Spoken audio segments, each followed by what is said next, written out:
ಉಮೇಶ್ ಜಾಧವ್ ರಾಜೀನಾಮೆ ಅಂಗೀಕಾರ ಕಷ್ಟ. ಹುಬ್ಬಳ್ಳಿಯಲ್ಲಿ ಮಾಜಿ ಸಿಎಂ ಸಿದ್ದರಾಮಯ್ಯ ಅವರು ಹೇಳಿಕೆಯನ್ನ ನೀಡಿದ್ದಾರೆ. ಉಮೇಶ್ ಜಾಧವ್ ಕಾಂಗ್ರೆಸ್ ಪಕ್ಷದಿಂದ ಗೆದ್ದಿದ್ದಾರೆ.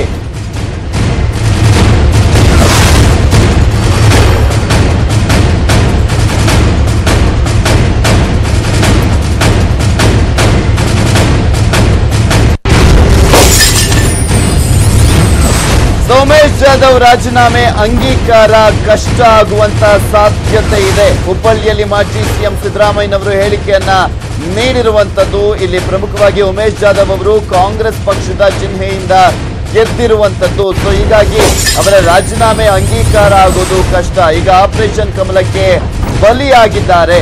ಜಾಧವ್ ಸೇರಿ ಮೂವರ ವಿರುದ್ಧ ದೂರನ್ನ ನೀಡಿದ್ದೇನೆ, ಪಕ್ಷಾಂತರ ನಿಷೇಧ ಕಾಯ್ದೆಯಡಿ ದೂರನ್ನ ನೀಡಿದ್ದೇನೆ ಅಂತ ಮಾಜಿ ಸಿಎಂ ಸಿದ್ದರಾಮಯ್ಯನವರು ಮಾತನಾಡಿದ್ದಾರೆ. ಜಾಧವ್ ಕಾಂಗ್ರೆಸ್ ಟಿಕೆಟ್ ಮೇಲೂ ಗೆದ್ದಿರೋದು. ಈಗ ಅವ್ರು ರಾಜೀನಾಮೆ ಕೊಟ್ಟಿದ್ದಾರೆ. ಬಿಜೆಪಿಗೆ ಯಾಕೆ ಹೋಗ್ತಾ ಇದ್ದಾರೆ? ಈಗ 5 ವರ್ಷ ಇಲ್ಲಿ MLA ಆಗಿದ್ರು, 2ನೇ ಸಾರಿ MLA ಆಗಿದ್ದಾರೆ JDS ಕಾಂಗ್ರೆಸ್ ಇಂದ. ಈಗ ಅವರ ಬಿಜೆಪಿಯವರ